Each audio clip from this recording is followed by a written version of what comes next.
You mentioned how the typical response is to say the government fix our tech platforms and make sure that they're free, and that's probably the wrong way to go around it. In 2020, we got kind of deplatformed for broadcasting some things on YouTube, and it spun into then accounts being pulled in PayPal and Dropbox, and I went into this whole exploration of what freedom of speech means and how the technology platforms play out with that. But one of the things they started doing was obviously taking away kind of our ability to communicate, but also the monetization of that, which then restricted our communication, and it went into this loop. And we were able to try to connect with our community and find another way around it. We didn't really have crypto as an option then. How do you see kind of the current state of digital free speech? And this maybe gets into even tracking people digitally, and maybe even gets to AI at some point, and how that relates back to Bitcoin. Was Bitcoin becomes more prevalent, will we see these companies being less powerful, or is this something we're always going to have to keep checking? Look, I think it's a check on corporate and government power. Ultimately, as more people around the world learn about Bitcoin, they don't have to be slaves to the system. We can make our own stuff. We can make our own ways for podcasters and journalists to connect with their audience. So you can publish and you can receive income from your audience in a way that can't be stopped. Now, ultimately, states still have tremendous power, of course, and they'll use that power. But if too many people are using it, it becomes impossible to stop. I mean, this is more evident in a democracy, like the United States, for example. So what's happening now is like this idea of this money that can't be canceled or whatever, right, is very compelling, right? And it's starting to really seep into the political structure of our country. It's just amazing. So like 3 years ago, this would have blown me away. But I mean, you've got senators, you've got congressmen, Warren Davidson, Cynthia Lummis, you got Ted Cruz, you got all these young Democrats running for office that want to be pro Bitcoin. Like, I think in 4 or 5 years, it'd be political suicide to be anti-Bitcoin. Yeah. And you think about how many Americans use it.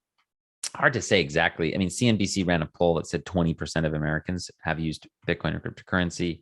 You look at filings from companies like Coinbase. I mean, they've got, and you add that to Kraken and a couple other companies, you're looking at 50 million Americans who probably use this thing.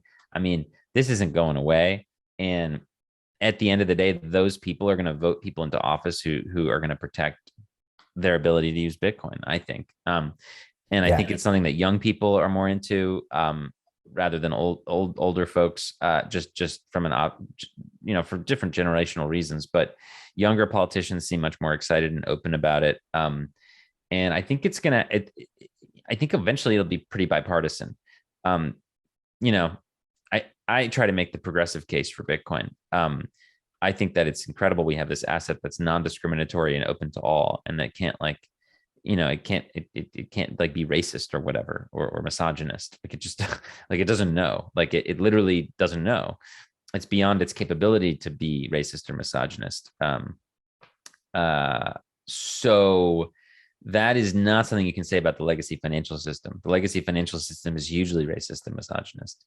In fact, I live in a place in the United States where my neighborhood was so infamous.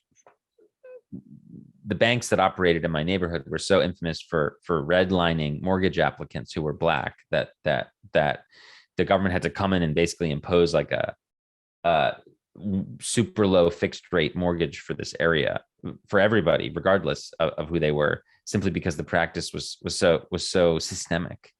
And our country has been built on the backs of exploiting the labor of African Americans, right? So you go back and you look at like the repression of people from a financial point of view. All their stuff was stolen, right? All their land was taken. Their economic agency was taken from them. So whether you talk about Native Americans, Blacks, others, people Japanese put in camps, like, you name it. Like, there's been so many violations even in our country. And I think that, people, especially of those backgrounds, like the CNBC poll said 40% of Black Americans had interacted with Bitcoin or cryptocurrency. Seems high to me, but still, like, point is, this is higher than the average, right? They're going to look at something like, once they start to grasp what it is, they're going to be like, oh, this is cool. Guess what? Like, Bitcoin can't be colonized, like, that's awesome. Like, and I'm seeing this geopolitically around the world where people who are living under monetary colonialism are turning to Bitcoin as like a freedom tool. But like even in America, it's like, I mean, how cool is it that you can? I mean, look, the thing goes up and down. There's no question, but you know what? It goes up over time, and it can't be controlled by the banks. And I think that's amazing. So, Yeah, anyone can access it. Well, you don't need it. You don't need an ID or a bank account or a passport or a particular level of wealth. I mean, it's insane in America. You have to like be really rich to have the best investment opportunities. The system's rigged. You have to be an accredited investor to invest in startups and things like that. It's nuts. It just Yeah. means that the rich are going to get richer. So Bitcoin kind of breaks that. And not only is it open to everybody, but it performed better than all that stuff. You'd be better off the day that Uber, the moment that a company like Uber over the last 15, 20 years was founded, you would have been better off just buying Bitcoin on that day than by writing an angel check, like the first check for Uber. Literally, like it's crazy. So, and I know that's hard for people to understand because Bitcoin, goes up, it goes down. Okay, it's down 50%, something like that from its November high right now. So people are like, this thing's terrible. They forget that it's up like 20x in the last 5 years. Like it's not, people don't, they tend to not appreciate like the longer term view. They want everything now. And the reality is Bitcoin's not a get rich quick scheme. It's a protect your freedom and long-term wealth scheme, right? That's really what it is.